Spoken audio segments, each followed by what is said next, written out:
더불어민주당 서울시당 공식 팟캐스트 서당계 15번째 방송 2부를 시작하겠습니다. 와! 네, 1부 때보다 훨씬 우렁찬 박수가 나왔습니다.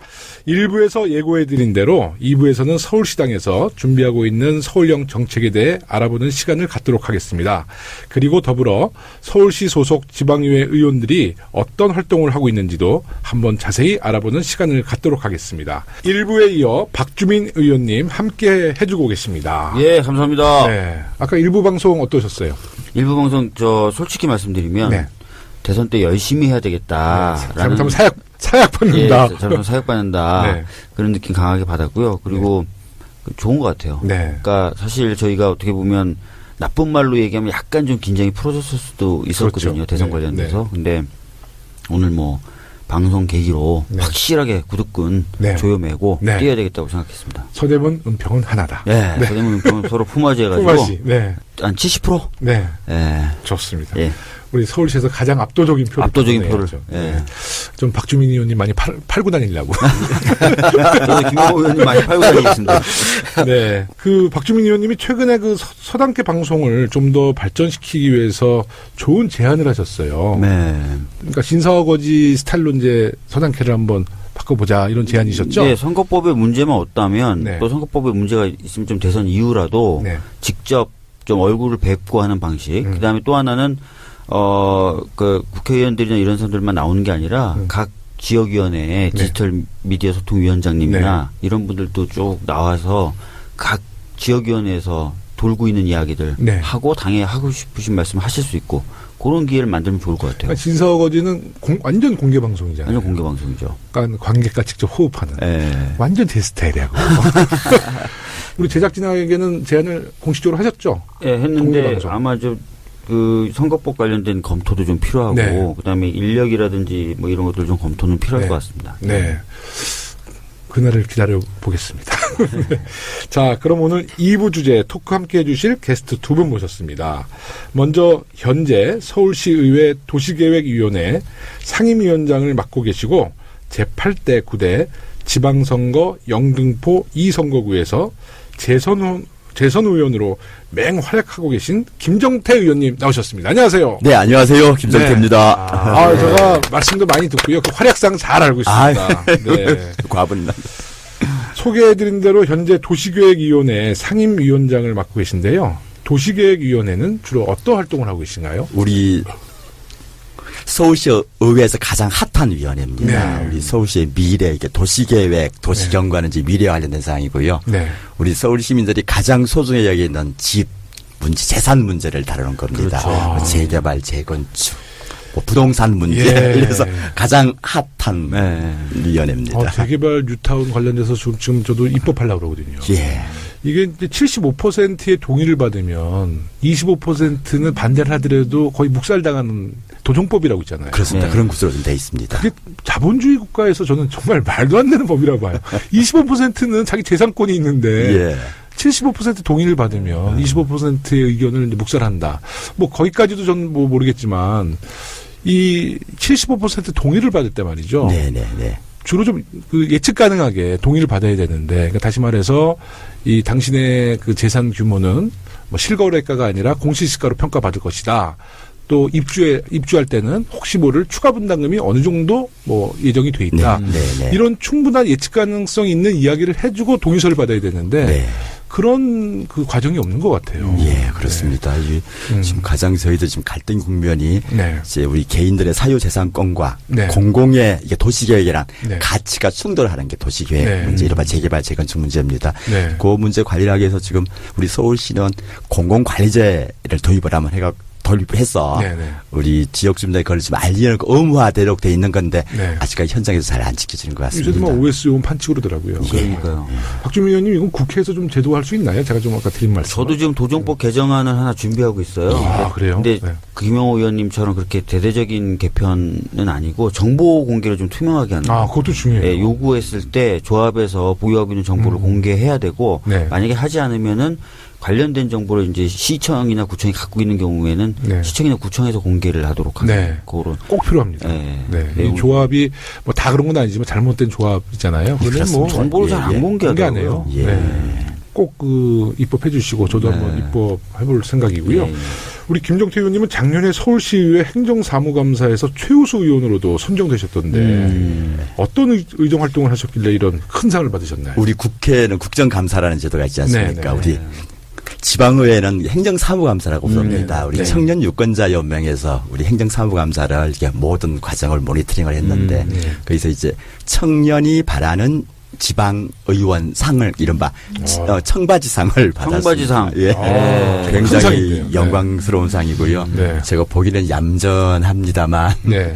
원래 얌전하세요. 의정활동자 오면 네. 굉장히 열정 넘치고 파워풀합니다. 네. 우리 도시계획위원회에서는 네. 우리 지금 청년들이 가장 어려움을 겪고 있는 게 학비 문제, 그렇죠. 취업 문제, 고담 문제가 주거 문제입니다. 네. 이게 우리 대학생들의 기숙사 문제, 네. 그리고 우리 신혼부부들의 집 문제에서 기숙사 문제 이게 정말 이게 심각하더라고요. 본격적인 이제 서울시가 그 청년주택 대책을 세웠습니다. 2030 청년주택이라서 그 사업에 대한 굉장히 저희한테 불과 평가를 준 것 같습니다. 아마 네. 저한테 준 상이 아니라 우리 시의회 네. 도시계획관리위원들을 하여금 더욱 청년 문제에 관심 가져달라는 그런 의미가 아니었나 저는 그렇게 생각하고 있습니다. 저는 어제 사실은 우리미래 네. 어제니까 4월 5일 날 네. 우리미래라고 정당을 준비하는 청년들 모임, 그러니까 정당을 준비하는 게 이미 정당이죠. 예. 청년 정당인데 청년정당. 거기서 주최하는 정책 토론회에 갔다 왔는데 내년에 한 전국에 300명 정도의 네. 지방자치단체장과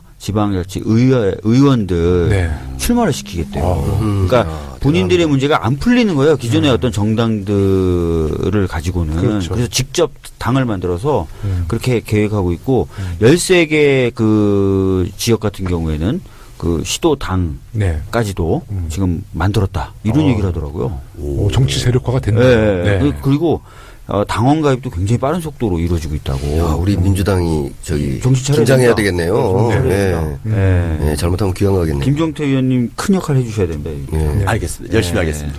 김종태 의원님 서대문 을구가 네. 우리 서대문구가 예. 대학이 많잖아요. 그렇습니다. 우리 신촌 중심으로 네, 해서요. 우리 학생 기숙사 문제. 네. 네, 꼭 좀 신경 좀 써주시고. 알겠습니다. 그래 알겠습니다. 근데 또 이 기숙사가 들어오면 그 지역에 원룸으로 이제 살고 계신 분들 있잖아요. 그렇습니다. 아까 대학가 중심으로 해서. 그런 분들이 또 반대를 많이 하시긴 해요. 예. 네, 하숙지 운영하시는 분들이나. 네. 맞습니다.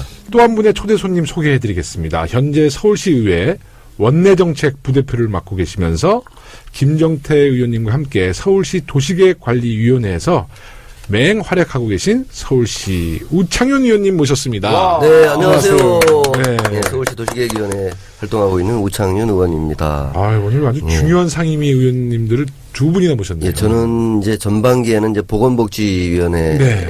활동을 했고요. 네. 이제 하반기에는 지금 이제 제가 원래 건축 그 디자인을 전공했지 않습니까? 그래서 이 도시계획위원회 위원으로 활동하고 있으면서 우리 김정태 위원장님 옆에서 잘 모시고 있습니다. 지난 지방선거에서는 비례대표로 당선되셨고요. 네. 제가 이제 그 장애계의 그 대표에서 네. 아무래도 좀 우리 사회에서 차별받고 좀 소외받고 있는 그 대상 중에 하나가 이제 네, 그렇습니다. 장애인이지 않습니까? 그래서 장애인의 어떤 인권 향상이나 또 복지의 어떤 증진 이런 네. 것들을 아니 뭐 박원순 시장님하고 우리 민주당이 잘하고 있지만 네. 좀 더 잘하라고 하는 의미에서 제가 장애인 당사자로서 네. 제가 또 지방선거에서 이렇게 비례대표 의원으로 당선이 되었습니다. 네. 지금 더불어민주당 전국장애인위원회 위원장도 맡고 계시죠? 예. 예. 대선을 앞두고 장애인들의 의견을 모으는 활동도 많이 하고 계실 텐데요. 네, 제가 작년 연말에 이제 그 민주당 우리 전국 장애인위원장이 되어서 제가 몇 가지 그 각오를 다졌는데요. 네. 그 중에 대표적인 것이 사실 우리 장애계가 약간 이렇게 기울어진 운동장 네. 중에서 장애계가 좀 대표적인 것이었어요. 네. 그동안에 일방적으로 이제 집권당인 그 새누리당 쪽, 자유당. 예, 자유당. 예. 자유당 쪽에 많이 이렇게 경도되어 있었는데 네. 이번에 제가 그것을 좀 균형 잡힌 어떤 네. 운동장으로 만들려고 제가 전국 정말 17개 시도를 정말 열심히 뛰어다녔더니 네. 이게 균형 잡힌 운동장이 아니라 우리 쪽으로 기울어진 운동장이 돼버렸습니다. 여기서 박수. 우리 쪽으로 완전히 기울어졌어요. 수고하셨습니다. 심지어는 저쪽 그 자유당의 중요한 역할을 하고 계시던 장애계 그 대표분들이 탈당을 하시고 우리 당에 입당도 하시고 네. 많은 분들이 아마 이번에 그 선거 대선 국면에서도 중요한 역할을 할 것처럼 보이고요. 두 번째로는 이제 대선 후보가 되면 이제 장애인과 관련된 어떤 복지 공약을 이제 내놓게 되는데 통상 지금까지는 어떻게 이제 그게 진행됐냐면 장애계의 대표 단체들이 모여서 자기들이 안을 만들어요. 그리고 이제 후보를 초청해서 자기들 안을 이제 장애계에서 만들어 놓은 안을 이제 우리가 이런 안이 있으니까 좀 받아주세요라는 어떤 그 당의 입장에서는 굉장히 수동적인 것이죠. 이제 안을 장애계가 만들어 놓으면 그걸 받는. 이제 그래서 지난번에 이제 대표적인 게 이제 문재인 후보께서 그 장애인 그 등급제 폐지 이거를 이제 장애계가 이제 요청해서 그걸 받은 거예요. 맞죠. 그런 것이 이제 대표적인 수동적인 것이었는데 이번에는 그게 아니고 우리가 제가 이제 대선 그 장애인 대선 정책 공약 기획단이라는 걸 만들어서 거의 2달간에 걸쳐서 이제 각종 그 장애계 대표들하고 또 학계 교수님들하고 같이 정말 한 6차례 정도의 그 회의를 거쳐가지고 그 공약을 완전히 정리를 했고. 잘하셨네요. 예. 그 다음에 이제 장애계에 또 발표도 했고 해서 호응이 굉장히 뜨거웠습니다. 언론상에도 많이 보도도 되고.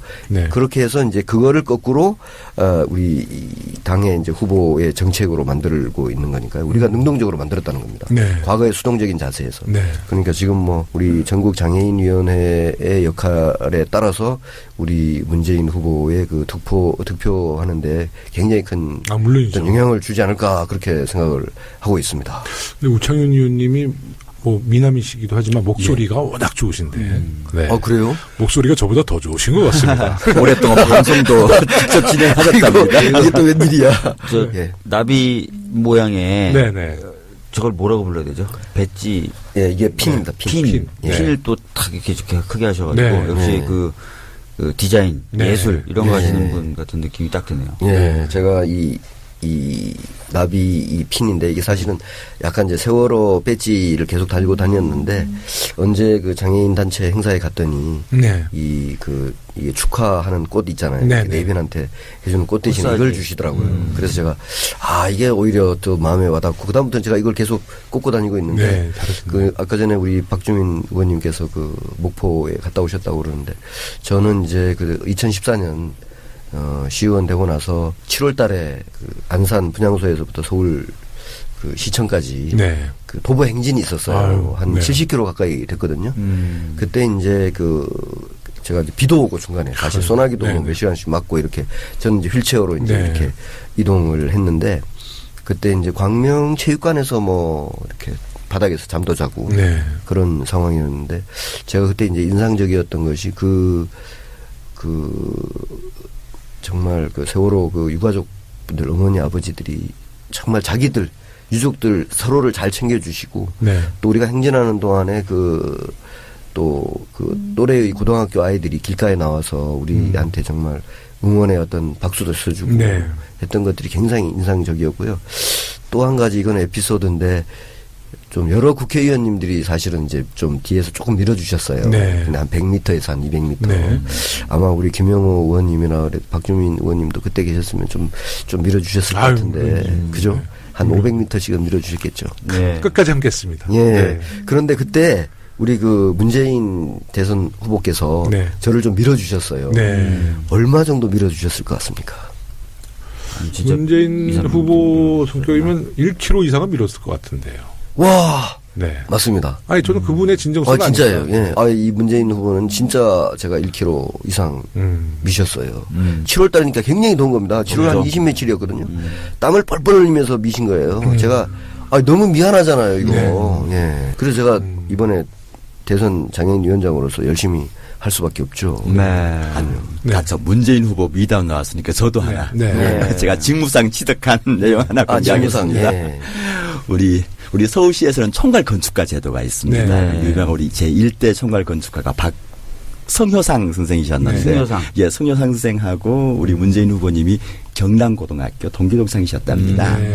이제 문과에서는 문재인, 이과에서는 성효상 할 정도로 이제 학업 성적도 우수했는데 2학년 고등학교 2학년 때 봄소풍을 갔는데 그 하는 친구 중에 거부 중에 한 친구가 우리 우창윤 의원처럼 우리 장애인이 있었대요. 네.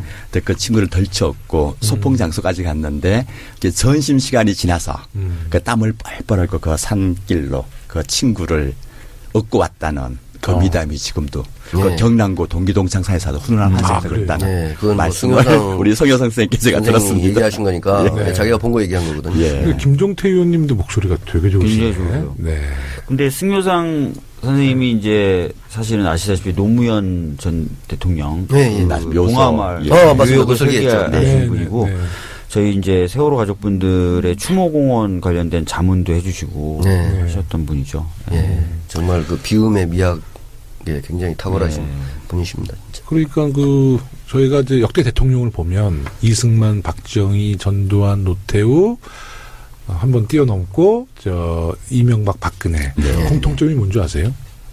이 사람들의 공통점은 사회적 약자를 위한 대통령이 아니었다는 거예요. 지금 우리 이제 대선 후보가 우리 문재인 후보, 안철수 후보, 홍준표 후보, 유승민 후보 살아온 과정을 보면 사회적 약자를 위해서 살아온 후보가 과연 누군가? 전 단연코 문재인이라고 보거든요. 그러니까 결국 우리나라의 이제 적폐청산이란 큰 과제가 있지만 그런 적폐청산을 청산할 수 있는 후보는 사회적 약자를 위한 대통령이어야 되잖아요. 간단해요. 그럼요. 후보들 지금 현재 나온 난리도 있지만 그렇습니다. 나온 후보 중에서 사회적 약자를 위해서 평생 살아온 사람이 누구인가?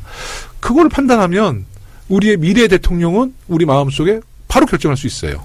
그럼요. 그게 문재인이다. 저는 이렇게 생각합니다. 저는 지난번 그 사회복지 관련된 그 정부의 그 예산 추계를 봤더니요. 지금 정도의 정부 총 예산에서 차지하는 그 사회복지 예산을 만들어 놓은 분이 누구냐면 노무현 대통령이세요. 그러고 나서 이명박 박근혜 정권 동안에는 그 추세를 그대로 유지한 겁니다. 그대로 한 푼도 안 늘리고 비율이 그대로예요. 그렇죠. 오히려 이 인플레이션을 고려하면 줄은 거죠. 장애계는 그래서 이번에 완전 돌아섰습니다. 네, 알겠습니다. 그럼 잠시 광고 듣고 와서 본격적인 방송을 우리 두 의원님과 또 박주민 의원님과 함께 나누도록 하겠습니다. 광고 듣고 시작하겠습니다. 더불어민주당 공식 앱이 출시됐습니다. 설치만 해도 더불어민주당의 소식을 실시간으로 받아보실 수 있습니다. 더불어 시도당, 각급위원회 소식도 선택해서 받아보실 수 있습니다. 기능을 업그레이드하여 경선, 대선 소식을 신속하게 제공할 예정이며 재미있는 이벤트도 준비 중이니 많은 관심과 홍보 부탁드립니다. 지금 구글과 앱스토어에서 더불어민주당을 검색해주세요. 네, 우리가 평소 지방자치의 중요성에 대해 이야기는 많이 하는데요. 선거 때 말고는 지방의회에 대해 관심이 그리 크지가 않습니다. 그렇지만 실제적으로 지방의회가 시민들의 삶에 아주 큰 영향을 미치고 있습니다. 먼저 청취자들의 이해를 돕기 위해 지방의회 의원들이 어떤 일을 하고 있는지 좀 소개해 주셨으면 좋겠습니다. 우선 이제 김정태 의원님 먼저 말씀해 주시죠. 우리 중앙정부는 좀 멀리 있고요. 이제 그다음에 가까운 게 서울시 정부고요. 그다음에 우리 구청이 우리 서울시면 가장 가까운 거죠. 그렇습니다. 그래서 우리 중앙에서는 이거 법이 있는데 법은 대략의 원칙 정도만 정해놓습니다. 그 원칙이 이제 그다음에 시행령, 시행규칙을 써서 우리 서울시에는 조례가 있습니다. 우리 시민생활과 가장 가깝게 있는 것들이 그런 조례상에서 규정을 하고 있습니다. 또 우리 서울시보다 가장 가까운 거는 우리 각 구청 조례는 특히 청소라든가 도로 관리하던 지금 우리 구청에서 하고 있고요. 우리 지금 서울시의회에서는 우리 전반적인 우리 서울 시민의 모든 생활을 거의 다 좌우하고 있는 정책을 만들고 심의하고 의결하고 반영하는 그런 역할을 하고 있습니다. 네, 우리 우창윤 의원님도 좀 활동상에 대해서 한번 말씀해 주시죠. 저도 서울시 의원이 되고 나서 이 서울시 의원이 저는 이제 되기 전에는 서울시 의원에 대해서 막연하게 별로 하는 일이 있겠나 하는 그런 사실 생각을 했어요. 아마 대부분의 국민들이 그런 생각을 하고 있는 것 같은데 되고 나서 저는 정말 이거 힘든 3대 업종이구나. 이거 제 시간이 없어요, 일단. 늘 제 시간은 남의 시간이에요. 그러니까 여기 와라 저기 와라 시의 의회 일도 바쁘죠. 또 우리 집행부의 서울시 공무원분들 하시는 일도 좀 이렇게 좀 감시도 해야 되고 돕기도 해야 되고 예. 또 예산이 제대로 집행되고 있는지도 봐야 되고 또 저 같은 경우에는 이제 장애계를 대표하고 있으니까 장애인의 온갖 그 민원들이 많아요. 그렇죠. 또 뭐 만나자고 하는 분들도 많고 그러면 제가 그런 분들을 다 만나고 이렇게 하다 보니까 정말 그 서울시 의원은 머리보다가는 좀 이렇게 건강이 이게 중요하지 않나. 네. 정말 굉장히 저는 정치인은 건강이 중요하다고 그렇죠. 생각하게 중요하죠. 되었습니다. 그리고 서울시 의원이 실질적으로 정말 이 금방 우리 김정태 위원장님 말씀하셨듯이 여러 그 조례 만들어야죠. 예산도 챙겨야죠. 행정사무감사 해야 되죠. 할 일이 굉장히 많기 때문에 이 지방의회의 위상 강화가 저는 민주주의의 어떤 그 기본이 아닌가 이런 생각이 들 정도로 제가 저 자신도 놀랐습니다. 제가. 네. 아마 박주민 의원님이랑 저랑은 같은 생각이 있을 거예요. 왜냐하면 서대문구랑요. 은평구가 재정 자립도가 되게 낮아요. 그래서 실제로 그 우리 서대문이나 은평에 어떤 시의 지원이 이거 예산이 거의 시 예산으로 하더라고요. 그렇습니다. 그러니까 시의원님들이 사실 국회의원님보다 예산을 훨씬 많이 확보하지 않아요? 나오세요. 네. 그럼 우리는 뭐가 되는 거지? 우리는 아니, 뭐 저희도 법만 만들고 국비 차원에서 할 건 또 해야 되고. 근데 시의원님들이 정말 저는 깜짝 놀랐어요. 예산을 너무 많이 확보해 주시더라고요. 저희 중앙정부에서 서울시로 예산 많이 내려버리시면 됩니다. 자치구로 그러니까 중앙정부에서 서울시라는 것은 이제 우리 지역구에서는 직접 주민들이 실감 못 하잖아요. 그렇습니다. 근데 하여튼 저희는 이제 시에다 예산을 많이 확보를 좀 해놓고 그러면 이제 시 예산을 각 의원님들께서 각자 이렇게 골고루 이렇게 분배하시잖아요. 그 얘기를 하셨어요. 박원순 시장님이 이제 얘기를 하셨던 것 중에 하나가 이명박 정부 박근혜 정부 때 정말 서울시에 대한 예산 배정 안 됐다 그러더라고요. 경기도는 굉장히 많이 해주면서 맞습니다. 서울시는 거의 안 해준다는 거예요. 지금 경기도는 연간 110조 정도 지원을 받는답니다. 엄청난 거죠. 서울시는 근데 5천억 정도. 5천억 정도.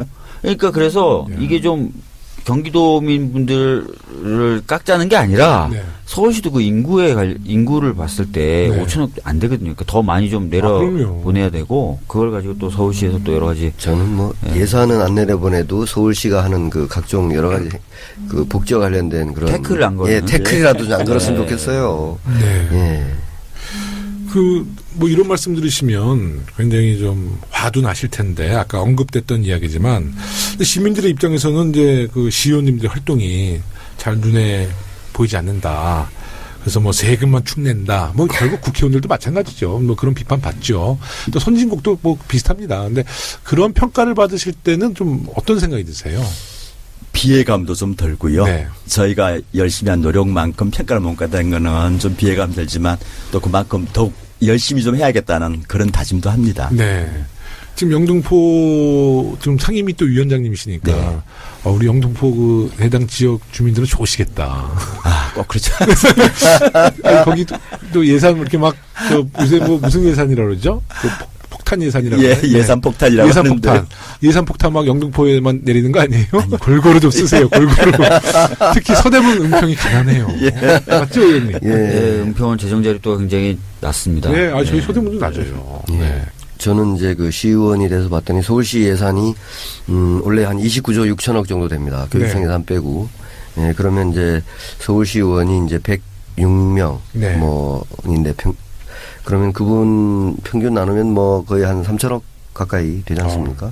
근데 지금 국회가 원래 예산이 400 정도 됩니다. 400 정도 되는 거죠. 그럼 300명 정도 되시니까 한 1조 뭐 한 3천억 정도 되지 않습니까? 그죠? 10억도 못 맞아본 것 같아요. 10억 좀 너무 하시는 것 같은데? 그런데 이제 직접 안 만져봤다는 거지.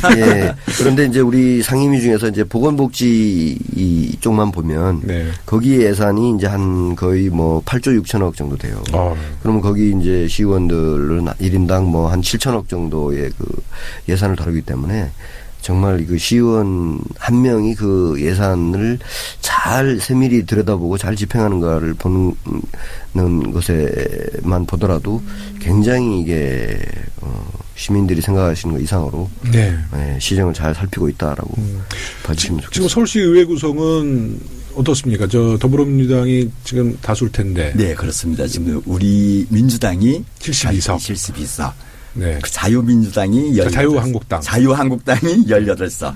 이번에 국민의당이 6석이고요. 지금 무소속이 9석인데 이분들은 우리가 바른정당 소속 분들이 아직까지 이제 저단체 교섭단체를 구성하지 않고 무소속으로 남아 있습니다. 이제 우리 박원순 시장님을 포함해서 기초자치단체장도 우리 더불어민주당 구청장님이 압도적으로 많기 때문에 네네. 서울시가 정책으로 펴나가는 데는 많이 도움이 되겠어요. 예, 큰 도움 됩니다. 지금 서울에 25개 구청이 있지 않습니까? 25개 중에 20개 우리 구청장님들이 우리 더불어민주당 소속 우리 청장님들이신데요. 우리 박원순 시장님 모토가 우리 시민이 시장입니다라는 모토를 지금 5년째 하고 계시고요. 우리 서울시의 큰 변화를 가지고 있고 또 우리 의회랑도 가장 긴밀한 협소가 잘 되고 있습니다. 박원순 시장님 저거 볼 때는 정말 잘하세요. 예. 네, 우리 박 시장님 화이팅! 예, 화이팅! 정말 철학이 아주 굉장히 훌륭하시네요. 시정 전반에 걸쳐서 다 관심을 가지고 있어가지고요.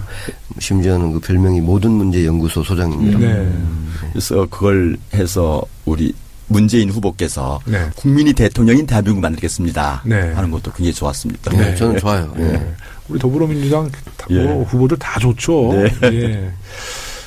그런데 이제 서울시의회가 2010년부터 이제 저희 당이 다수당이었긴 하지만 그 당시 서울시장은 이제 오세훈 시장이었잖아요. 그랬습니다. 그때 뭐 갈등도 많았고 어려움도 많았어요. 갈등 많았고 어려움 많았었죠. 네. 그때 우리 2010년도가 됩니다. 2010년도에 대표적인 게 무상급식 그거 아니에요? 무상급식도 있었고요. 2010년도는 우리 우창현 의원님 안 계셨을 때. 예, 저는 안 계셨고요. 우리 그때 우리 당 의석이 79석. 79석. 거의 3분의 2가 넘는 월등한데 우리 시장은 그 당시 새누리당 시장 우리 최초의 여소야대 지방정권이 형성이 됐습니다. 그때 굉장히 갈등도 많았고요. 그 갈등을 수습을 하지 못해서 결국 오세훈 시장이 낙마를 하게 된 계기도 됐었고요. 갈등이 아니라 우리 서울시 의원님들이 실력 발휘해서 기싸움에서 그때 하루하루 힘들었지만 유일하게 우리 서울시 의회가 모든 뉴스를 독점할 시절이 그 시절이었습니다. 오세훈 시장이 당시에 이제 무상급식으로 결국은 나름대로의 승부수를 던졌다가 망신 당한 거잖아요. 그때 그 무상급식이 예산이 한 3천억 정도 되지 않았나요? 무상급식. 우리 600억만 지원하면 됐어요. 600억이었어요. 예. 서울시 예산이 우리 서울시 예산이 28조 정도. 30조죠. 30조 정도 되는데 600억만 투자를 하게 되면은 그러면 퍼센트로 몇 퍼센트야? 0.2%인가 정도 됐더라고요. 그러니까 0.2%에 목숨 걸었네. 예, 0.2%만 투자를 하게 되면은 거의 우리 중학교 수학교 아이들한테 우리 전신 먹일 수 있는 거였는데 저게 승부수를 건 거였어요. 저는 그 당시에 이제 시의원은 아니었지만 저는 이런 생각이 들었어요. 오세훈 시장 또 전임 이명박 시장 같은 경우에는 이 사람보다가는 이 돈 중심이 있는 어떤 예를 들면 그러니까 뭐 보여주기 있잖아요. 뭐 청계천을 어떻게 한다든지 뭐 좀 저쪽 그 우리 동남권에 보면은 그 청계천 이주 하시는 분들 만들어 놓은 그 가든 파이브라고 있어요. 그런 거라든지 또 오세훈 시장은 또 한강 르네상스. 그러니까 이 어려운 사람들 도와주는 것은 마치 무슨 그 좀 비효율적이고 뭐 낭비하는 것처럼. 그러니까 뭐 장애인에 대한 생각은 어떻겠습니까? 그런 분들이 대통령이 되고 있으니까 나라 전체에 대한 생각은 그런 거죠. 그때만 무상급식이 실현되면 뭐 서울시 재정이 거덜난다 했는데 오히려 박원순 서울시장님 와가지고 서울시 그 부채가 그럼요. 저기 했었죠. 25조에서 작년 말에 한 12조 정도로 13조가 줄었어요. 반을 줄이셨어요. 그럼요. 그러니까 25조 정도 된다면은 일반 시민들은 이해가 못할 텐데요. 25조에 해당하는 이자가 매 하루마다 21억씩 나갔는 아주 어마어마한 돈이었어요. 21억. 은평구 좀 주지. 그래서 그래도 불구하고 시작했던 게 주로 저희가 그 당시에 가장 큰 갈등이 있었던 게 첫 번째 갈등이 한강 르네상스 사업이었습니다. 그러니까요. 그 양화대교 경관 개선 사업이라고 그 한강 그래서 그 세빛 둥둥섬이라고 빛이 둥둥 떴잖아요. 세빛 둥둥섬 요즘에 뭐 했어요? 지금 레스토랑도 레스토랑이에요. 거의 활용 잘 안 되고 있는 거죠. 접근성이 안 좋아서요. 박원순 시장님이 이제 그 시장직을 이제 시작함으로써 서울시의 변화도 있었지만 의회 변화는 좀 어떻습니까? 협치가 잘 이루어지고 있나요? 예, 협치 잘 되고 있습니다. 우리 박원순 시장이 그게 아마 그 상징을 하게 있는 게 혁신과 협치 그리고 참여와 공유 그리고 현장입니다. 지금 다들 우리 기억을 할 텐데 우리 박원 시장이 처음 취임하자마자 맞아 현장 시장실을 해서 그게 마찬가지 서대문구도 그렇고 은평구에 가서 은평구에서 선주하셨어. 1박 2일 잠깐 주무시면서 있었잖아요. 그러니까 현장들 이제 목소리 좀 듣기도 하고 그 자체에 시민들 참여시키고 공영제 만들고 있는데 우리 박원 시장도 좀 자인하다시피 박원 시장이 혁신 시장이다 보니까 조금 앞서 가십니다. 보통 반 발짝 앞서는 가장 적당하는데 이렇게 두 발짝 정도 앞서가는데 그 앞서가는 걸 좀 제동을 걸고 우리 현실에 맞게끔 적극시키고 요구하는 게 우리 의회 역할입니다. 그래서 왜냐하면 박원순 시장님이 잘못되면 그것은 또 우리 민주당 또 시의원들이 욕먹는 것이고 또 민주당 전체에 누가 되니까요. 박 시장님이 잘하는 거는 우리가 밀어드려야 되지만 적극적으로 지원하고요. 예를 들면 뭐 그런 게 있어요. 박원순 시장님이 이제 서울역 그 폐도 그거를 이제 공원화하겠다 그랬더니 뭐 저기 무슨 그 우리 그 자유당에서는 뭐 난리가 났죠. 난리가 났습니다. 뭐 거기 남대문 거기 상인들 동원해 가지고 그 저는 그 속내가 뭐냐면 이게 잘 되면 잘 될 것 같거든요. 잘 되면 큰일이잖아요. 인기 올라가고. 인기 올라가고. 그래서 저는 제가 총대 맸어요. 제가 박 시장님 제가 수호무사가 될게요. 저 고가공원은 반드시 해야 되는 겁니다. 그리고 그냥 하면 안 되고 세계 최고 수준으로 만들어야 돼요. 그래서 제가 열심히 제 전공을 살려서 도와드렸죠. 고가공원은 지금 어느 정도? 지금 이제 4월 한 말쯤에 이제 한번 점검을 하고요. 각계 좀 전문가들 장애인 단체들 모아서 점검하고 5월 20일 날 오픈한다고 제가 들었어요. 아니 저희 아버님도 굉장히 보수적인 분이신데 이제 이번 최순실 박근혜 게이트를 기점으로 이제 보수적인 정당들 너무하다 이렇게 돌아서셨고 그거에 앞서서 그 고가 그 폐도에 맞고 이제 공원화하는 거요. 그거 굉장히 좋다고 그러시더라고요. 아버님이 원래 좀 그런 성격이 아니신데 그거 굉장히 좋을 것 같다고 명소가 될 것 같다고 막 그러시더라고요. 5월 이미 국회의원 돼서 그런 거 아니에요?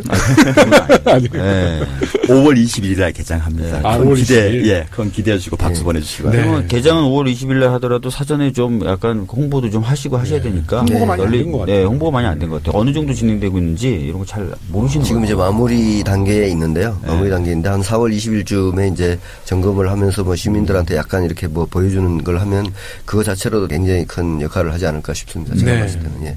아마 제가 봤을 때는 저 롯데 123층 해서 이 불꽃놀이 한 것보다 그거는 그냥 일회용 쇼잖아요.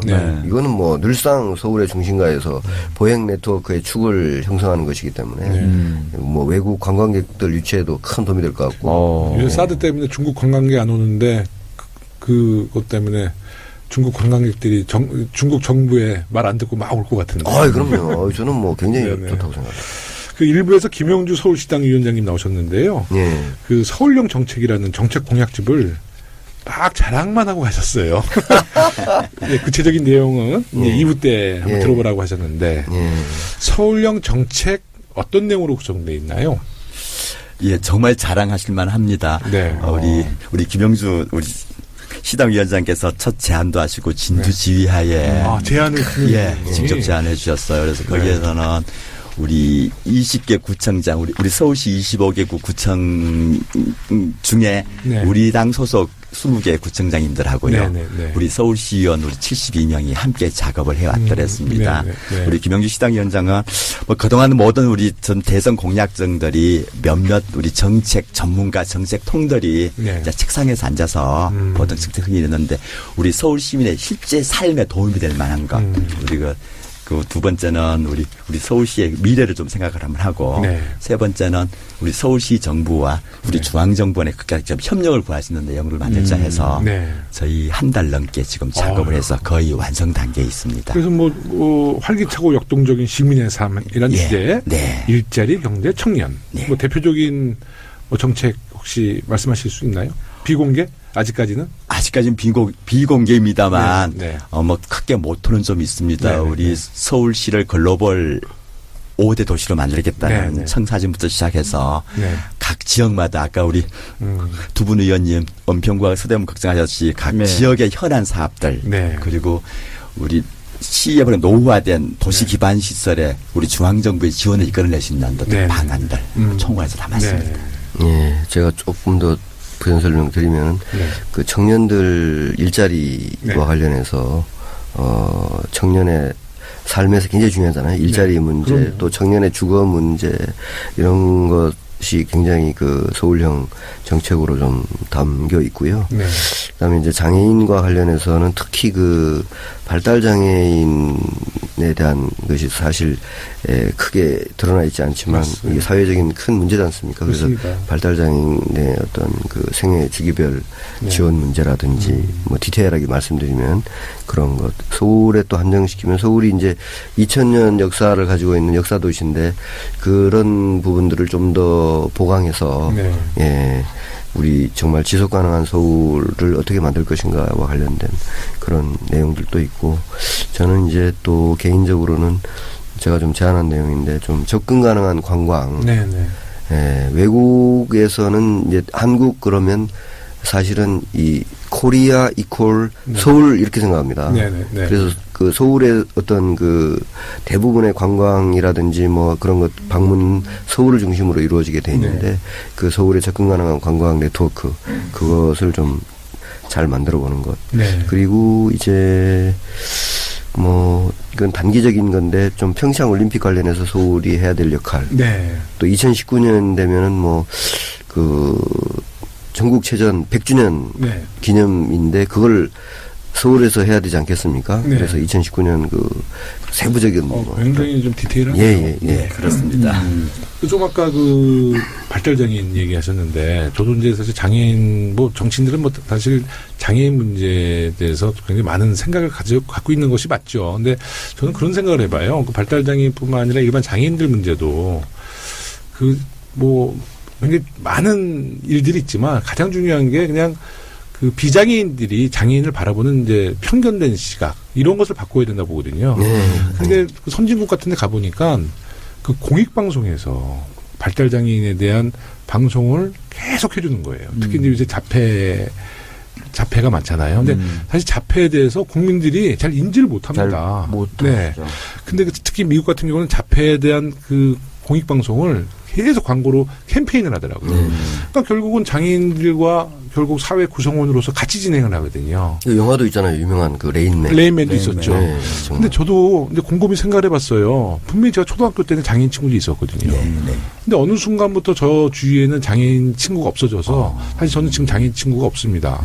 제가 지금 아이가 5살인데 저는 꼭 우리 아이가 장애인 친구들과 이제 앞으로 잘 같이 사회 구성원으로 살아야 될 거 아니에요. 근데 저희 때만 해도 장애인에 대한 편견 또 장애인 가족들이 고통을 받으셔서 또 장애인 그 자제분들을 잘 노출을 안 시켰거든요. 그것이 결국 사회적인 인식이 그렇다는 거예요. 그럼요. 그래서 저는 그런 방송에서도 공익방송을 정말 의무화시켜서 장애인에 대한 어떤 캠페인을 지속적으로 해야 된다고 봐요.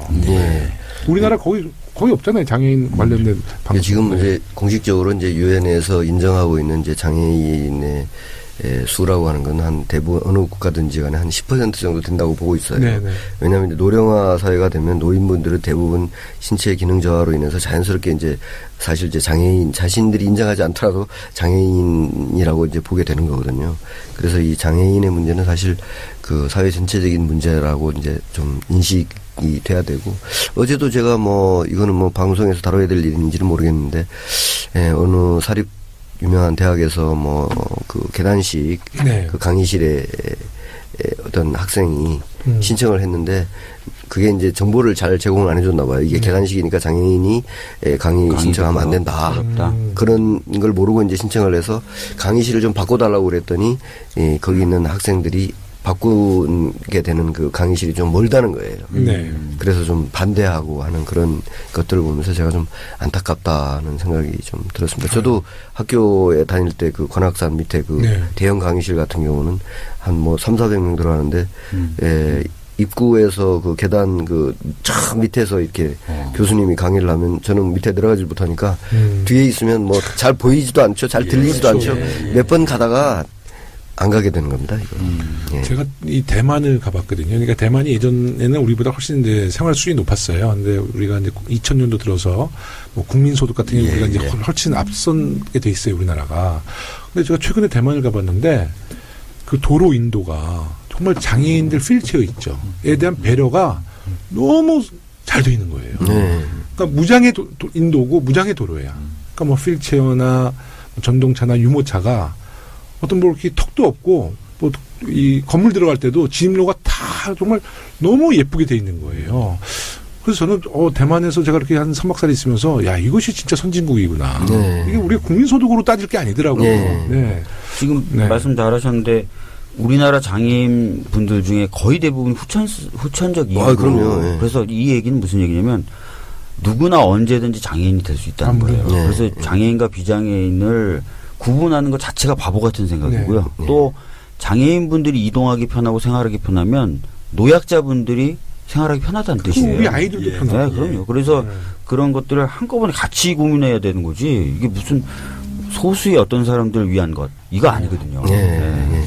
지난번에 우리 국정감사 때였나? 하여튼 전체 회의 때 행정자치부 장관이 나왔어요. 네. 그래서 이제 행정자치부에 특교라는 게 있잖아요. 그렇습니다. 그래서 제가 그 특교에 우리 장애인들에 대한 안전망, 도로 안전망, 그것도 특교에 좀 포함시켜달라고 일단 속기록은 남겨놨어요. 예. 그래서 혹시 저는 아직까지 행정자치부로부터 특교를 아직 10원도 안 받았는데 만약에 저희가 이제 그걸 받게 된다면 우리 서대문구 지역에 있는 장애인들과 그 지역에 좀 장애가 좀 있는 도로 있잖아요. 뭐 인도나 그런 데를 좀 개선하고 싶고요. 그렇게 좀 하십시오. 예, 결국은 이제 서대문구뿐만 아니라 서울시, 대한민국 전반적으로 정말 도로 안전망에 대해서는 우리가 정말 좀 신경 써야 될 것 같아요. 네. 그 정책에 그 서울형이라고 붙인 이유는 이제 서울의 상황에 꼭 맞는 정책이라는 의미죠. 네, 그렇죠. 네.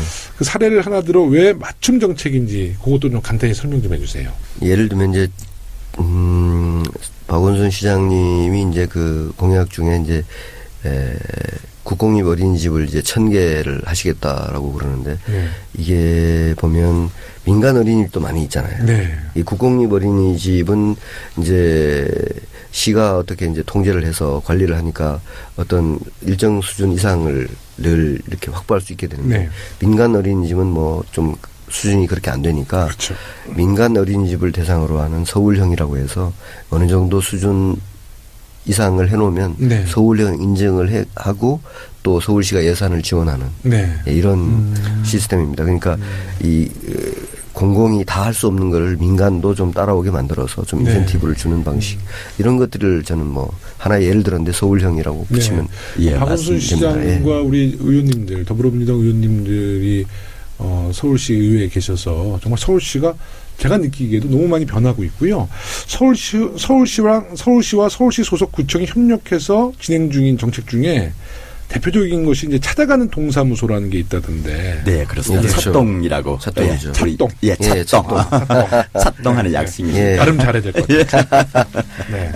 이런 뜻이겠습니다. 아까 우리 우창윤 의원 말씀 주셨지만 우리 서울형 정책이 내용상도 우리 서울에 맞는 정책이라는 의미도 있지만 아마 이거 대선 공약집을 만드는데 그 시당 차원에서 우리 시당의 모든 구성원들이 함께 이런 정책을 만든 게 최초의 사례라고 합니다.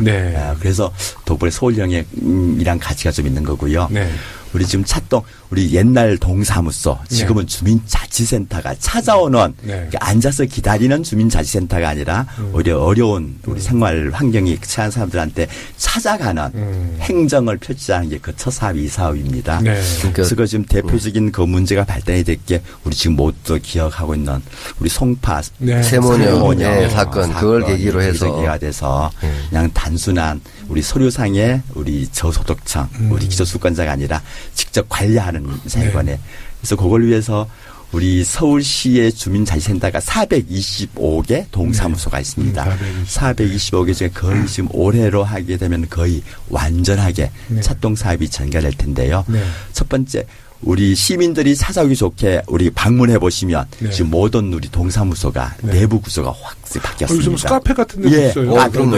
누구나 와서 편하게 아까 말씀하신 너무 좋아졌어요. 우리 서대문구만 변하는 줄 알았더니 이게 다 서울시 사는 거구나. 여기가 거의 서울시의 역점 사업이었습니다. 주민분들도 너무 좋아하세요. 너무 좋아하죠. 그래서 제가 그 찻동을 하면서 그 디자인 자체를 유니버설 디자인 모든 사람들이 편리하게 이용하고 안전하게 쓸 수 있게 좀 그 디자인 감각도 살려서 그렇게 이제 추진하게 되었는데요.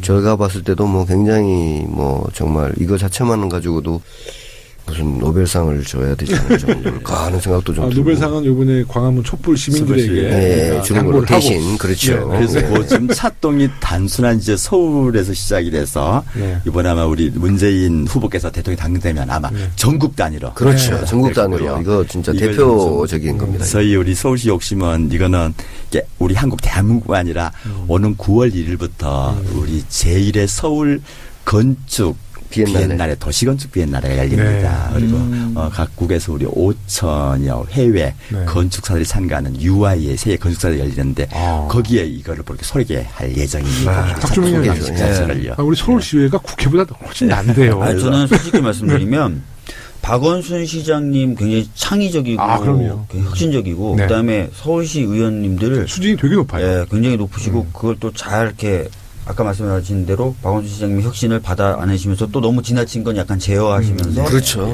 굉장히 시정을 잘 이끌어 가시는 것 같아요. 제가 개인적으로 좀 궁금한 게 저희 서대문구는 그 통장님들을 이제 복지 통장님 그래서 찾아가는 그게 그럼 서대문구뿐만 아니고요. 지금 우리 동사무소에 우리 동 직원들이 많게는 22명, 적게는 16명 있는데요. 그 우리 동직원들이 복지 플래너라 그래가지고 그 우리 한 동직원이 그 통을 3개 통, 4개 통을 또 담당을 하게 됩니다. 그럼 은평구도 똑같은 거예요? 그렇습니다. 지금 요건 이제 전 서울 시내 우리 25개구 425개 동에서 모두 다 시행하고 저는 있습니다. 우리 서대문구만 있는 줄 알고 그냥 자부심을 갖고 있었는데. 아니 그걸 우리 한 군데 빠진 곳이 있습니다. 강남구는 여기서 이번에 그 선거법 위반했던 모모구청장, 여성구청장. 여성구청장. 거구청장은 거부해서 거기는 지금 좀 지연이 되는 걸로 보고를 하고 그분이 있습니다. 좀 그래요. 좀 독선적이에요. 저는 뭐 하여튼 그 하드웨어뿐만 아니라 소프트웨어가 잘 결합된 참 정말 대표적인 모범 사례라고 봅니다. 그 서울시가 박원순 시장 재임 기간에 정말 많은 일을 해왔고 변화도 많이 이끌어냈는데 뭐 이명박 서울시장, 이명박 대통령, 또 박근혜 정부에서도 한계가 좀 많이 노출됐었죠.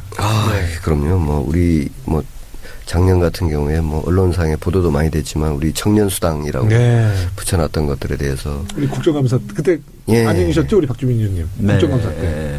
청년수당 얘기. 뭐 정말 그 대학교 졸업한 다음에 그 취업이 안 돼서 고통받고 있는 그 우리 청년분들한테 취업 활동 안에 어떤 그런 자그마한 지원, 그것을 무슨 뭐 포퓰리즘이니 뭐니 무슨 뭐 과잉 복지네 해가지고 이 박근혜 정권에서 엄청 그 딴지를 많이 걸었습니다. 그러나 저는 제가 봤을 때는 뭐 그런 사례를 통해서 우리 사회가 좀 더 사람 중심의 이 정치를 해야 된다고 봐요, 저는. 그럼요. 그럼요. 지금 뭐 돈이나 외형적 성장 사실 뭐 저는 그게 지고지순의 가치가 될 수 없다고 생각해요. 말씀하신 대로 사람 중심의 이런 사회가 돼야 되죠. 그 박근혜 정부는 사람 중심이긴 사람 중심인데 주로 이제 친구 중심이나 측근 중심, 소수의 사람 중심. 그 서울시에서 정책을 이제 추진하다 보면 다시 말해서 더불어민주당의 대통령 또 우리 자유당의 대통령 이런 어떤 정당의 그 차이에 따라서 많은 문제점과 또 어떤 협력 관계 어떻게 보세요? 지금 현재는 국가 경쟁 시대가 아니라 저희들은 그 도시 경쟁의 시대라고 봅니다. 지금 각 세계 유명 도시들이 가서 치열한 경쟁을 벌이고 있는 거거든요. 그래서 이번 대통령 선거의 가장 큰 화두 중에 하나가 지방분권, 자치분권입니다. 완전 적극적입니다. 우리 뭐 역대 우리 정권들을 평가를 해보면은 그나마 우리 지방분권 노력한 정부가 김대중 대통령 시절에 우리 국민의 정부였고요. 노무현 대통령의 참여정부였습니다. 그렇죠. 거기에 가장 관여했던 게 우리 문재인 후보 아니겠습니까? 그래서 문재인 후보처럼 그 지방분권, 자치분권의 현안에 강력한 후보가 전 대통령 당선되는 게 우리 국가의 경쟁적인 동시에 우리 서울 시민의 발전, 우리 서울 시민의 복리정진과 서울시의 발전에 가는 지름길이라고 생각하고 있습니다. 그러니까 대선 후에 개헌 논의가 다시 시작되면 지방자치분권을 확대하는 내용이 반드시 이제 개헌 내용에 포함되어야 할 것 같은데요. 자치분권 확대의 가장 중요한 내용이 뭐라고 생각하세요? 재정권입니다. 의원님. 역시 저는 그 중앙정부와 이제 지방정부 간의 그 정책의 협치 있잖아요. 네네. 이거 대단히 중요한 일이라고 생각합니다. 네. 예. 뭐 서울시가 앞에서 제가 설명드렸듯이 뭐 청년 수당 이런 걸 할 때는 이 도와주지는 뭐 같이 협력해서 네. 이렇게 나가면 우리 청년 문제 상당히 많이 해결할 수 있다고 보거든요. 네. 뭐 서울의 문제는 또 지방의 문제이기도 하거든요. 그럼요. 지방은 더 심각할 수 있어요. 네. 예, 같이 해결할 수 있다고 봅니다. 네, 우리 박주민 의원님 지방분권 적극 지지하시잖아요. 네, 적극 지지합니다. 그리고 말씀하신 대로 지방분권이 강화돼야 되고 도시경쟁 시기라서 강화되면은 진짜 골목골목이 다 따뜻해질 것 같아요. 중앙정부는 사실 골목골목까지 따뜻하게 만들기가 어렵거든요. 이번 시당에서 준비한 서울형 우리 정책 자료집에도 우리 구체적인 우리 자치분권 강화 방안들 집어넣어놨습니다. 그리고 지금 서울시의 전반적인 도시기반시설이 노후화되어 있습니다. 맞아요. 가장 안전의 문제가 가장 취약한데요. 그 안전의 문제가 두 가지 과제가 있는데 첫 번째가 지금 우리 서울시에 50년 이상 된 하수도 간과가 50%가 하수 간과 진짜 노후했다면서요. 네, 맞습니다.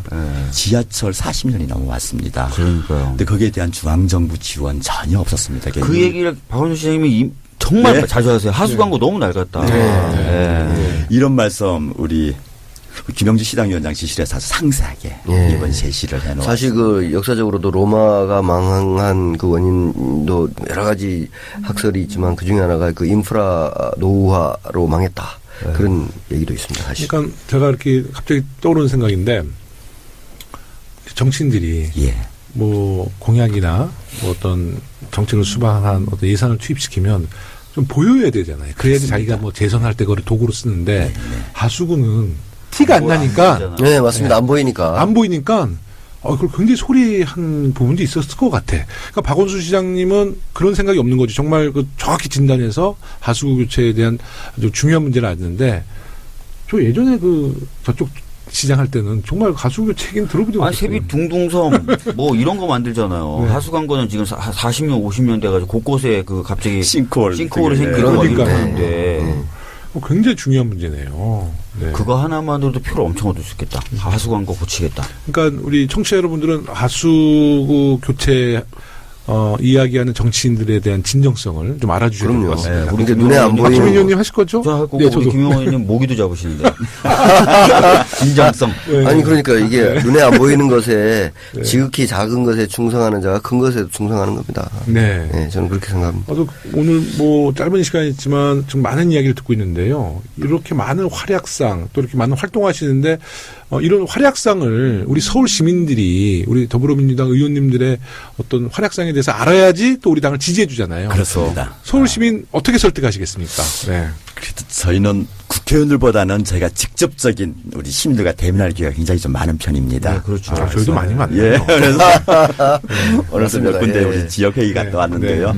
실은 저희 정말 진정성 있게 좀 많이 좀 만나고 좀 설득을 좀 해 나가도록 하겠습니다. 네. 어떻게 설득하시겠어요? 아까 1부 때도 이런 얘기가 좀 나왔어요. 우리 문재인 후보를 뭐 어떻게 홍보할 것이냐, 더불어민주당의 정책 어떻게 뭐 설명할 것이냐. 네. 저는 뭐 이렇게 말씀드리겠습니다. 온고이지신. 아니 지금 우리 서울시의 민주당 박원순 시장하고 민주당 우리 의원들이 그동안 해온 거를 보세요. 네?